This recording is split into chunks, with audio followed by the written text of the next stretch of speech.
My name is Sheila. I'm 36, working part-time at a supermarket while raising two daughters, a 12-year-old and a 10-year-old. We live as a family of four with my husband, Tommy. Life was comfortable and happy. I genuinely believed our peaceful days would continue as I watched my lovely daughters grow. One evening after dinner, and once the kids were in bed, Tommy, with drink in hand and a serious look, began to speak. Got a call today. Looks like Erin's getting a divorce. I was taken aback by the sudden news. Wait, Erin's divorcing? Erin is Tommy's younger sister. I recall she got married about 7 years ago and has a 5-year-old child. That's a young kid. Is she going to be a single mom? Seems like it. Apparently, her husband had some hidden debts, and she decided to divorce him quickly. That's tough. Yeah, and she's planning to move nearby next month. She'll probably need some help, so I was hoping we could be there for her. Without hesitation, I nodded in agreement. Divorce is hard enough, let alone raising a child alone. Having raised kids myself, I deeply understand the challenges. I genuinely wanted to help in any way I could. Let Erin know she can reach out anytime she needs something. Thanks. We should support Erin from now on. Little did I know that this casual promise would lead to unexpected events. The following month, Erin and her son Dick moved into an apartment just a 5-minute walk from our place. On the day they moved in, Tommy and I invited them over for a small housewarming celebration. Our eldest, Becca, and our younger daughter, Ariana, played happily with Dick. Erin, you've been through a lot, though, I said. Erin replied, chugging her beer. Honestly, marriage isn't worth it. If it weren't for Dick, I wouldn't have married that awful man. I regret it. I was a bit shocked she'd say that in front of Dick, but figured the stress and alcohol played a part. Erin always spoke her mind. I remember when I first met Tommy's family, she bluntly said, "Really, Tommy? You chose someone so plain? Did you settle?" I froze in shock when he said this to my face, but back then, Tommy's dad scolded her for her words. Erin, if you ever need anything, just tell me, Tommy confidently told her. Thanks. I knew moving close to you was the right choice. I thought about going back home, but Dad can be too strict, and I didn't want to feel suffocated. I remembered that Erin and Tommy's dad didn't get along well. It wasn't hatred, but more of Erin feeling overwhelmed by his strictness. If you ever need anything, just call. We'll be there in a heartbeat, Tommy assured. I added, yes, please let us know if you need help. But deep down, I felt a twinge of unease. I had this nagging feeling that we might be taken advantage of, and my intuition wasn't wrong. The day after Erin moved in, as I was preparing dinner, the doorbell rang. Becca, can you get the door? I'm in the middle of something, I asked my eldest, who was watching TV. Mom, it's Aunt Erin and Dick, Becca informed me. I paused my cooking, wondering if something had happened.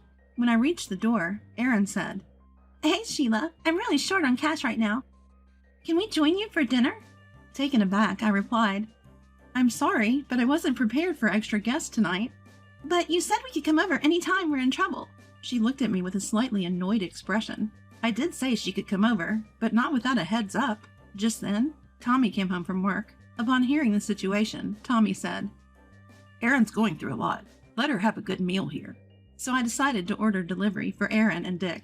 After dinner, they even took showers at our place before leaving. Erin, we need some notice before you come over. Can you let us know in advance next time? I asked as she was leaving. Before Erin could respond, Tommy interjected. Hey, Sheila, Erin's struggling raising a child on her own. Don't be so cold. He then turned to Erin. You don't have to worry about anything. You can always rely on us. Thanks, Tommy. Sheila, I'll be counting on you a lot from now on. True to her word, Erin started coming over almost daily. She'd have dinner, take a shower, and leave. When I suggested she shower at her place, she'd say, It saves on utilities. Considering her divorce was due to her husband's debts, maybe she's become overly frugal. But this was beyond common sense. I decided to discuss it with Tommy. Our daughters are getting affected by Erin's frequent visits. She leaves Dick with them and just watches TV. They can't even watch their shows because they're busy with Dick. I've told her multiple times to take care of her son, but she doesn't listen. Can you talk to her? She's struggling raising Dick alone. Let her relax here. When I said that, Tommy turned away, as if to say that this was the end of the conversation. In the first place, it's Tommy's fault that she's doing whatever she wants in our house. I too was raising kids. Tommy only acknowledged Aaron's struggles, taking my efforts for granted. Speaking of parenting, I'm raising kids every day too. It's just as tough for me. But Tommy only talks about her struggles and takes for granted what I, his wife, do. He doesn't seem to appreciate me. Honestly, Tommy frustrates me. When I suggested to Tommy, considering our daughters, can we limit Erin and her child's visits to just the weekends? Tommy reluctantly agreed, saying with a sour face, You can be surprisingly unpleasant. Fine. But when she stopped coming over, Tommy started visiting her apartment almost daily. Almost every weekday, Tommy stays at her place. Our daughters ask, Isn't Dad coming home again today? Didn't you have a fight? It's strange for a dad not to come home 5 days a week without a work reason. I couldn't take it anymore and called Tommy's cell. Where are you right now? I'm at Aaron's. I was just giving Dick a bath. Tommy said it as if it was the most natural thing. Come to think of it, Tommy never bathed our daughters. I reached my limit and decided to have a serious talk with Tommy that weekend. Our daughters are getting anxious with you only coming home on weekends. I don't want to create a rift between us, so please reduce your visits. Tommy replied, Fine. Then you make meals for Aaron and Dick. Deliver 3 meals a day. Aaron is too busy to cook. Help her out. Hold on. Isn't Erin unemployed? I can't imagine she's too busy to cook. I couldn't help but push back against Tommy's shocking suggestion. Tommy then said, Aaron is still healing from her divorce. It's sad that you're cold to her too. My distrust of Tommy, who overly sides with his sister, grows. Delivering 3 meals a day is impossible. You might not realize, but I wake up at 5 a.m. to handle house chores. If I have to prepare 3 meals for 2 people, I'd have to wake up 2 hours earlier. Just wake up at 3 a.m. then. What are you saying?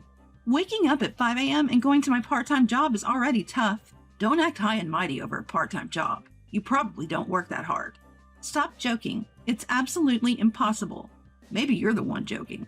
Maybe we should divorce. I was shocked by Tommy's sudden mention of divorce. What do you mean by divorce? If you can't listen to me, then we should divorce. You said you wanted to help Aaron, but all you do is complain. That's cruel. That's my line. You're the one relying too much on wanting to help. There's a limit to taking advantage. Shouldn't you respect someone you're close to? That day, our conversation didn't resolve anything. The next day, Tommy declared to our daughters, You two will support your aunt and Dick from now on. Your mom says she won't help because she's mean. But you two are different, right? Helping those in need is a given. Our daughters looked stunned by their father's outrageous statement. Becca and Ariana, after school, go straight to your aunt's. Help with shopping and dinner. Don't come home until you finish helping. Got it? I couldn't believe it. Was Tommy planning to use our daughters since I refused? Our daughters responded, Dad, you're being weird. We don't understand. Mom, we're leaving. Even they couldn't agree with their father's absurd statement. Tommy told me, Tell the girls too, since you won't help Aaron. It can't be helped. What does he mean by it can't be helped? My anger reached its peak and I came up with a plan. That day, I quickly changed my part-time job shift and visited Tommy's parents' home. Oh, Sheila, what brings you here so suddenly? Sorry to bother you on your day off, father-in-law. I took a deep breath to calm myself, but tears started to flow. What's wrong? Did something happen? Yes, something very hurtful and sad. I told father-in-law everything. Even though Aaron doesn't seem to think highly of father-in-law, I've always liked him because beneath his strict demeanor, he's genuinely kind. I thought he would understand, which is why I visited today. Father-in-law listened quietly to my entire story. So that's what happened. I'm sorry for my foolish daughter's actions, he said, clearly angered on my behalf. We can't let this continue. Leave it to me. I'll set them straight. His reassuring words brought a smile to my face. You finally smiled, father-in-law said, looking at me kindly. You looked so distressed when you arrived, I was worried. Now let's go. With renewed determination, I stood up. Aaron, we're coming in. Father-in-law and I visited Aaron's apartment. Oh, Dad, why are you here all of a sudden? What do you mean by why? And what's with this messy room? What do you do all day? The room was a mess, with trash everywhere. The bed was unmade. There was a terrible smell, probably from food waste in the sink. I wondered if she and Dick lived like this, but he wasn't there. Where's Dick? Father-in-law immediately asked on my behalf. Oh, I left him at a child care center. A childcare center? Since when and which one? Getting a spot in a local childcare center is competitive. I had a hard time enrolling my daughters. Plus, Tommy never mentioned this. Something seemed off. That's none of your business, Aaron replied, sounding flustered. Of course it's our business. Are you really sending him to a child care center? Father-in-law pressed her with a sharp gaze. Cornered, Aaron finally admitted. I leave him with a neighbor downstairs during the day. You know this neighbor? No, but they have a 4-year-old, so I thought it was okay. If there was a scale for audacity, she'd score high. You fool! Go get Dick right now! Father-in-law shouted, and she hurriedly left to bring back Dick. What were you thinking? You've caused Sheila so much trouble. Explain yourself. Well, Tommy said I could use Sheila however I wanted. He said she'd do anything he asked. She said without any remorse. Wait, is that true? Did Tommy really say I could be used like that? Yes, he said you're like his servant. He even said to use your daughters if needed. I can't believe that man. To think he viewed his wife and daughters in such a way? Father-in-law was equally shocked. Thankfully, Aaron's loose lips revealed the truth. While she had her issues, it was clear Tommy was the main problem. I decided I would never forgive Tommy. Father-in-law and I waited for Tommy at Aaron's apartment. Aaron, I'm home. Tommy, returning with high spirits, froze upon seeing father-in-law sitting silently. Dad, why are you here? We've been waiting. Sit down. Father-in-law pointed to the sofa in front of him. Why the sudden visit? You startled me. Tommy tried to brush it off with a smirk. Just sit down. With a stern command, Tommy quickly sat up straight. You've been doing whatever you pleased, haven't you? Tommy glared at me upon hearing father-in-law's words. You ratted me out to Dad? Shut up. Both you and Aaron are out of line. But Tommy and his sister were clearly intimidated by their father. It's evident they're genuinely afraid of him. Sheila, what do you want to do moving forward? Father-in-law asked me calmly. I had already made up my mind. Actually, the girls are currently at my parents' house. Why would you do that without discussing it with me? I don't want to hear that from you. I was terrified of how you'd use our daughters. I felt I had to protect them, so I've decided we should separate for a while. Why the sudden decision to separate? Don't be ridiculous. It's not sudden. You've barely been home on weekends. Weren't you the one who first mentioned divorce? That was just a joke. I won't accept a separation. Tommy was adamant about refusing my proposal.